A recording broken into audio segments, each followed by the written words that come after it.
Good evening and welcome to WIWT Fab and welcome to TipsBlitz19. Emma has asked a bunch of people here who do machining to give some tips for beginners, and I thought I would, despite the fact that I'm not famous nor do I have a lot of subscribers, I thought I would join in. So what I have are three really simple tips for the lathe basically, though you might be able to use them for other things.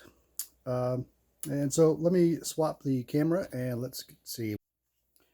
Okay, so tip number one. Quinn in her tips showed you how to make some really pretty, really nice protectors for your four-jaw chuck.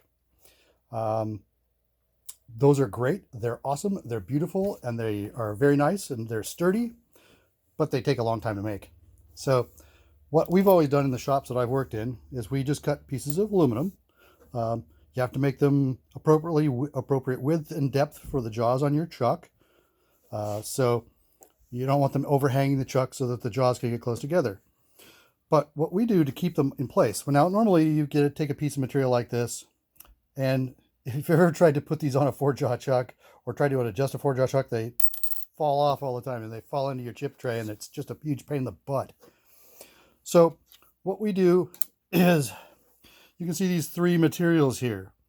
Both of these, honestly, we have a name for it.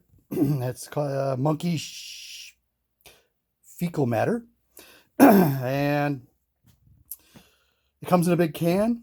And I have no idea where I'm sure that you can get it at MasterCar. It's not by that name.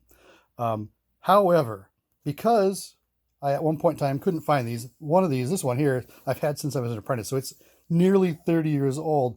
And it's, as you can see, this stuff is really sticky. Oops, sorry. Let me try that again here where you can actually see it. So these things stick really well. And you can work this stuff like Play-Doh. Just take a small piece of it, roll it into a thin strip, put it on the back of this, and then they'll stick right to the jaws of the chuck and they will not fall off. They're pretty unsusceptible to oil and grease. If you want to find a lot of this stuff at, like I said, McMaster or someplace, that's great. But there's a third option. This stuff right here. I came up with this on my own. I don't know that anybody else does this or not. But what it is this product. 3M strip caulk. This is used in the automotive industry, which is where I worked for quite a while. And basically it gets pressed into seams in between sheet metal panels. It never hardens. And just like these two, this stuff is really sticky and gooey. I mean, it almost sticks to my fingers. You can pick these up without any trouble. You know, they don't fall off. And again, you just take a small piece, roll it up, and see if I can do this one-handed. I seem to have misplaced my stand for the camera here, so just put a small piece on the back, and here, let me show you. I've got actually something chucked up in the lathe, but I can show you how it works.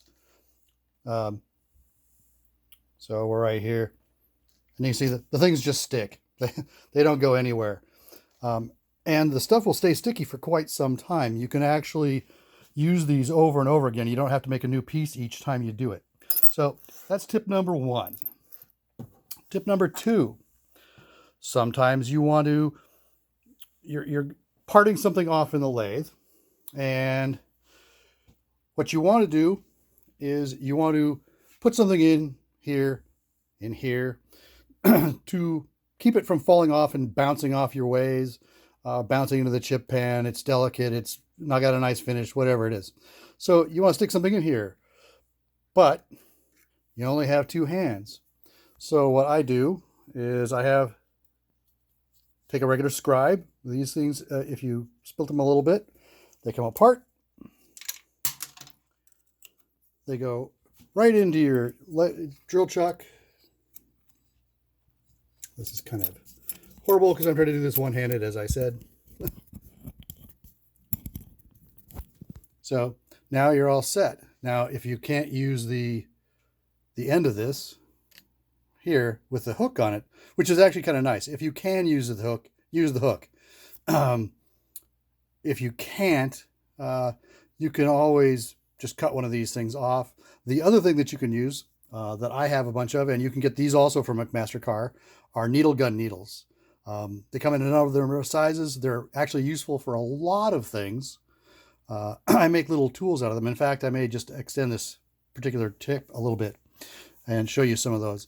But in any case, that's a quick, easy way that you can use both hands on your dials when you're dialing in a parting cut, if you're not power feeding, and still catch the parts without them dinging themselves up on the ways.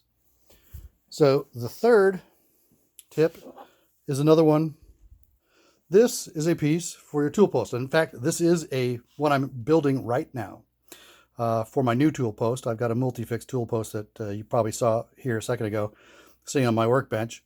So what this is a post to put indicators on.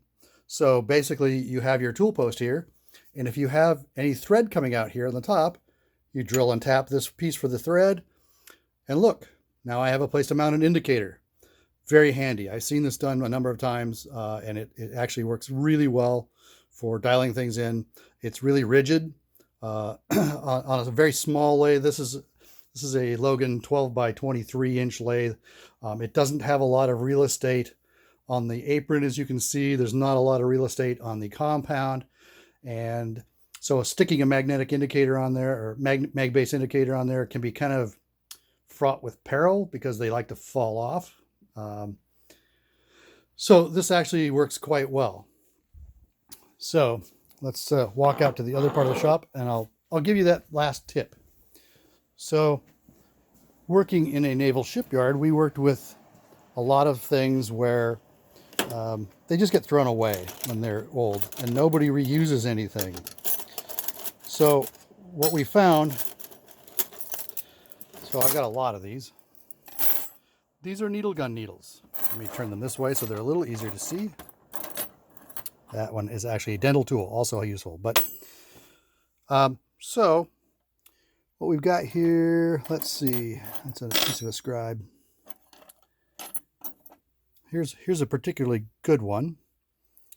These are hardened steel, and you can buy these. I think you can even buy them from Harbor Freight. They come in different diameters, but this one I've made for taking O-rings out of grooves, and you can see that if it'll focus, you can see that it. Let's see if we can get it far enough away to focus. Slight curve to it, so you can kind of hook them out, but what I did was I rounded everything and then polished it so that it doesn't scratch up what you're working with. Last thing you want is scratches and O-ring grooves. So if you're gentle with these, I mean, you can, if you're really herfing on it, scratch things. But if you do a really good polish and rounding of all the corners on it, it won't damage O-rings or the grooves. And like I said, I've made a number of these for different purposes. Let's see, this one here. Let's see. I made a small center punch that it was an oddball size. This one, I don't even remember what I did with it originally. You can see it's got a little hook on the end of it. I was probably trying to hook a washer or nut out of someplace. But like I said, the possibilities are endless. And these things are pretty cheap, actually. You can buy a bundle of these things for just for probably less than 10 bucks. They're pretty cheap, especially, again, if you find someplace like Harbor Freight. So in any case, let me switch back again. So that's my now 4 tips, actually. I actually added one in the process of making this. If you have any questions about them, please leave comments. If you're interested in other content that I might provide, I will tell you right now that YouTube has done a weird thing. I have actually 3 videos up. I don't know where this is going to post. Last time I posted one, they split my channel somehow magically, so that there are actually 2 WIWT Fab channels. They're both called the same thing. One of them has 2 videos, one of them has 1. And YouTube has been absolutely zero use in correcting the problem. So I don't know which one this is going to upload to. It didn't seem to make any rhyme or reason, and it's beyond my technical capabilities to fix YouTube. So please subscribe, please like if you enjoyed this, And hopefully we'll get more videos on one channel and maybe get the other two that are on the other channel back on all in one place. So thanks, and I'll see you later.